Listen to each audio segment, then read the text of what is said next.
जुन्नर तालुक्यासाठी वरदायी समजल्या जाणाऱ्या भोजपुर तालुक्याचे पाणी पातळी खालवली असल्याचं आपल्याला या ठिकाणी बघायला मिळत आहे. आपण सध्या सिन्नर तालुक्यातील भोजापूर धरण या ठिकाणी आहे. वाढत्या तापमानामुळे पाण्याचे बाष्पीभवन होत असून धरणाने आता तळ गाठायला सुरुवात केली आहे. यामुळे सिन्नर पूर्व भागासह धरणावर अवलंबून असणाऱ्या अनेक गावांमध्ये पाणी टंचाईचे संकट जे आहे ते गडद होण्याची शक्यता निर्माण झाली आहे. यावर्षी उन्हाची तीव्रता अधिक असल्याने धरणातील उपलब्ध पाणीसाठा झपाट्याने कमी होत आहे.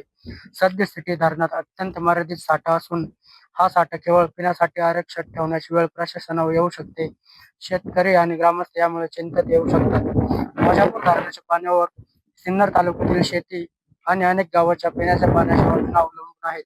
मात्र पाणीसाठा गाठल्याने रब्बी हंगामातील पिकांची काढणी झाल्यानंतर आता उन्हाळी पिकांना पाणी कसे द्यावे असा प्रश्न जो आहे शेतकऱ्यांसमोर उभा राहिला आहे.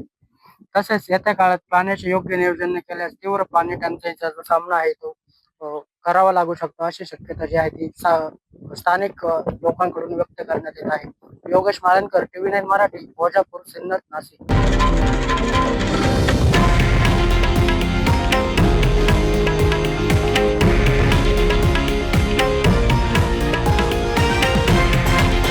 हे आहे देशातील नंबर 1 न्यूज नेटवर्क आणि आपण पाहत आहात TV9 मराठी, एकमेव.